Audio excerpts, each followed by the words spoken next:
මගේ නම ජයන්ත. මම ගමේ සාමාන්‍ය පවුලක ඉපදිලා ලොකු ඉගෙනීමක් නොලැබුණත් මගේ හිතේ තිබුණේ නිරන්තරයෙන්ම මගේ පවුල හොඳින් බලා ගන්න ඕන කියන හැඟීම. දෛවය මාව අරන් ආවේ මේ වලව්වට. මේක මම දැකලා තිබුණ හැම ගෙදරකටම වඩා හුඟක් විශාල අමුතු ගැඹීරත්වයක් තියෙන තැනක්. වලව්වේ හාම මහෙන්ද්‍ර මහත්තයා හරිම රළු කෙනෙක්. එයා කතා කරන්නේ අනකරන සරෙන්. එයාගේ ඇස්වල මට පෙනුනේ කවදාවත් දැකලා නැති නපුරු බවක්. හැබැයි නෝනා සඳරි නෝනා හාමු මහත්තයාට වඩා හාත්පසින්ම වෙනස්. මුලින් මම දැක්කේ ඇගේ තනිවීම. මේ විශාල වලව් හාමු මහත්තයාගේ රළුකමට යට වෙලා. එයත් මා වගේම අතරමං වෙලා වගේ මට හිතුණා. ඇගේ මොහොනේ තිබුණේ හුඟක් වෙලාවට දුක්මුසු පෙනුමක්. ඇය මා එක්ක කතා කරේ හරිම කරුණාවෙන්. මගේ වැඩ මම හරිම උනන්දුවෙන් කළා. හාමු මහත්තයා ගොඩක් වෙලාවට ගෙදර හිටියේ නෑ. ඒ දවස්වල වලව්ව පුරාම තිබුණේ අමුතු නිශ්ශබ්දතාවයක්. දවසක් හවස් වරුවේ සඳරි නෝනා මට කතා කළා. ජයන්ත ටිකක් එනවද මෙහාට? ඇගේ කටහඬේ තිබුණේ හුඟක් වෙලාවට අහන්න ලැබෙන දුක්මුසු බවක්. මම ඒ මොහොතේ නිදරතු ගාමින් හිටියේ. මම ඉක්මනින්ම ඈ ළඟට ගියා. මොකද නෝනා? මම ඇහුවා. මට අද ටිකක් කකුල් දෙක රිදෙනවා. ටිකක් තෙල් ටිකක් ගාලා මසාජ් කරන්න පුළුවන්ද? ඇයි ඇහුවේ හරිම සංයමයකින්. මම ගැස්සුණා. මේ වගේ ඉල්ලීමක් මම කවදාවත් අහලා තිබුණේ නැහැ. මම ගමේ ඉඳන් ආපු අහිංසක කොල්ලෙක්. මේ වගේ දේවල් මට පුරුදු නැහැ. නෝනා මම මගේ කටහඬ පිට වුණේ නැහැ. අනේ ජයන්ත මේක සාමාන්‍ය දෙයක්. වැඩි හිතන්න එපා. ඇගේ ඇස්වල තිබුණේ අමුතු බලාපොරොත්තු සන්නේමක්. ඒ වචන මගේ හිතට තදින්ම වැදුනා. මම ඇගෙන දුකක් ඇති වුණා. හොඳයි නෝනා මම අමාරුවෙන් කිව්වා. එදා ඉඳලා ඒක පුරුද්දක් වුණා. හාමු මහත්තයා ගෙදර නැති හැම වෙලාවකම සඳරි නෝනාගේ කකුල් වලට තෙල් ටිකක් ගාන මසාජ් කරන්න මට සිද්ධ වුණා. මුලදී මට හරිම අපහසුයක් දැනුණා. මම මගේ ඇස් පහළට කරගෙන හරිම පරිස්සමෙන් මගේ රාජකාරිය කළා. සඳරි නෝනා සාලි දිග හාන්සි පුටුවක වාඩි වෙලා හිටියේ. මම කවදාවත් සඳරි නෝනාගේ ඇස් තියා කෙලින් බැලුවේ නැහැ. මගේ ඇස් තිබුණේ ඇගේ පාදවල විතරයි. ඒත් දිනෙන් දින මගේ ඇස් ඉබේටම ටිකෙන් ටික ඉහළ යන්න පටන් ගත්තා. ඇගේ කකුල් හරිම ලස්සනයි. සුදු පාටට සිහින්ව හරියට මල් පෙති වගේ මගේ ඇඟිලි ඇගේ සම මතින් ඇවිදගෙන යද්දි මට දැනුනේ අමුතු උණුසුමක්. මුලදී ඒක හුදු වුණාට ටිකෙන් ටික මගේ ඇතුලේ අමුතු හැඟීමක් අවදි වුණා. සඳරි නෝනා කවදාවත් මසාජ් කරන වෙලාවෙ කතා කරේ නැහැ. ඒත් මට දැනුණා ඇගේ හුස්ම ගැනීමේ රිද්මේ ටිකෙන් ටික වෙනස් වෙනවා කියලා. මට දැනුණා ඇගේ හදවතත් මගේ වගේම ගැහෙන්න පටන් ගන්න කියලා. මාස ගානක් ගෙවිලා ගියා.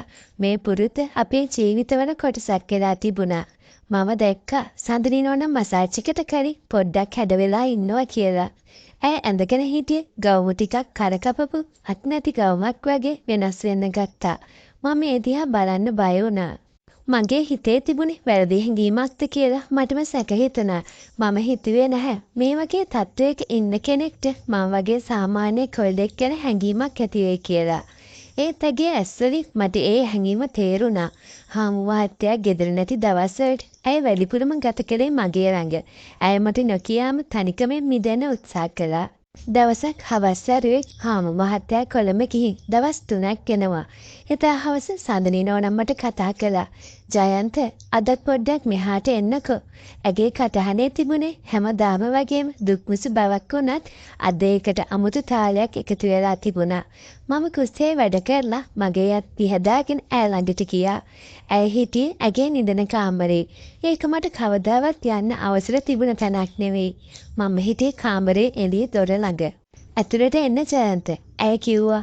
මම බය වෙලා ඇතුළට ගියා. කාමරේ පුරාම සුවඳ තුම්වල සුවඳ පැතිරිලා තිබුණා. ඇය ඇඳේ කෙළවරක වාඩි වෙලා හිටියා. ඇය ඇඳගෙන හිටියේ ලා දම්පාට සිනිඳු රාත්‍රී ගවුමක්. ඒක ඇඟේ සිරුරට තදින් ඇලී තිබුණා. ඇගේ සමේ ලස්සන මට එදා පෙනුණා. ජයන්ත දොර වහන්නකෝ. ඇය මෘදුව කිව්වා. මම ගැස්සුණා. මගේ හදවත වේගයෙන් ගැහෙන්න පටන් ගත්තා. දොර වහන්න. ඇයි? මම බය වුණා. මට හිතුණා හාමු මහත්තයා ආවොත් මම ඉවරයි කියලා. මගේ ඇඟ සීතල වුණා. නෝනා මට කටහඬ නැති වුණා. බය වෙන්න එපා ජයන්ත. දොර වහන්න. ඇගේ කටහඬේ තිබුණේ ආදරණීය ආනත්. මම ගැහැවින්ම දොර වහලා නොක් කළා. මට හැරුණාම ඇය දිහා බලන්න බැරි වුණා. මගේ ඇඟිලි වල සීතලක් දැනුණා. මෙහෙට එන්න. ඇය මට අඬ ගැහුවා. මම හිමින් ඇය ළඟට ගියා. මගේ හදවත කඩාගෙන එළියට පනින්න වගේ.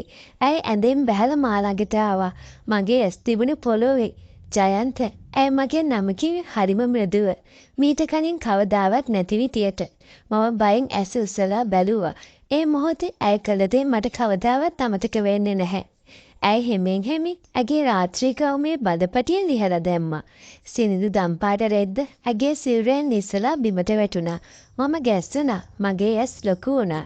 මම කවදාවත් මේ වගේ දෙයක් දැකලා තිබුණේ නැහැ. මගේ මුළු සිරුරම හිරිවැටිලා ගියා. මම හිටියේ හුස්ම ගන්නත් අමතක වෙලා වගේ. ඇගේ සිරුර හරියට මූර්තියක් වගේ ලස්සනයි. මගේ හිතේ එක පැත්තකින් බයක් තිබුණත් තවත් පැත්තකින් අමුතු ආශාව, කුතුහලයක් මගේ හිත ඇතුලේ ඇවිලෙන්න ගත්තා. ජයන්ත, අද ඉඳන් ඔයාට මේ වැඩෙත් කරන්න වෙනවා. ඇය කිව්වා. ඇගේ කටහඬේ තිබුණේ කිසිම ලැජ්ජාවක් නෙවෙයි. මට තේරුණා ඇගේ හිත ඇතුලේ තියෙන වේදනාව.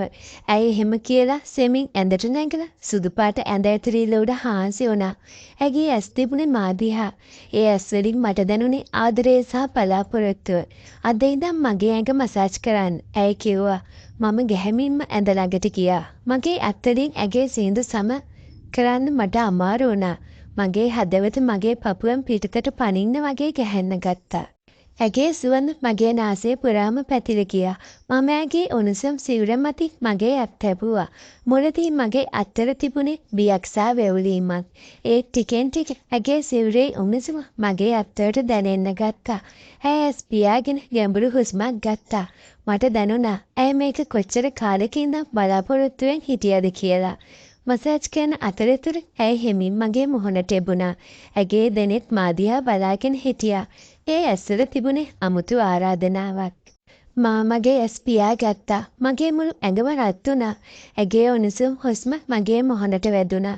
මගේ හැඟීම් ඇවිස්සුණා. මට හිතුණා මේක වැරදි කියලා. ඒත් මගේ ඇඟට ඒ හැඟීම පාලනය කරගන්න බැරි වුණා. ඇය මාවට දෑත් එතුවා. ඒ මොහොතේ මම සාමාන්‍ය ජයන්ත නෙමෙයි. ඇය සඳනි නෝනා නෙමෙයි. අපි දෙදෙනාම අපේ තහංචි සමාජ නීති දිය හැර තමා එකට එකතු වුණා. ඒ රාත්‍රියේ අපේ ජීවිතවල අමතක නොවන රාත්‍රියක් වුණා. හාමු මහත්තයා නැති වලව්වේ තනි වෙලා හිටපු සඳනි නෝනා ඇයට නොලැබුණු ආදරේ මගෙන් සාගත්තා. මම මගේ අහිංසක ලෝකයෙන් එහාට ගිහින් අමුතුම අත්දැකීමක් ලැබමින් හිටියා. අපි ගොඩක් කලා එකට හිටියා. ඒක මගේ හිතට අමුතුම නිදහසක් ගෙනාවා. ඒත් මගේ හිතේ කොහේ හෝ කෙළවරක හාමු මහත්තයා ආවොත් කියන බය තදින්ම කාවැතිලා තිබුණා. මේක පටන් ගැනීමක්ද නැත්නම් අවසානයක්ද කියලා මට තේරුණේ නැහැ. මේ වගේ කතා කියවන්න කැමති අය අපේ සබ්ස්ක්‍රයිබ් කරගෙන යන්න. මේ කතාව ලස්සනයි නම් ලයික් එකක් කමෙන්ට් එකක් දාගෙන යන්න අමතක කරන්න එපා.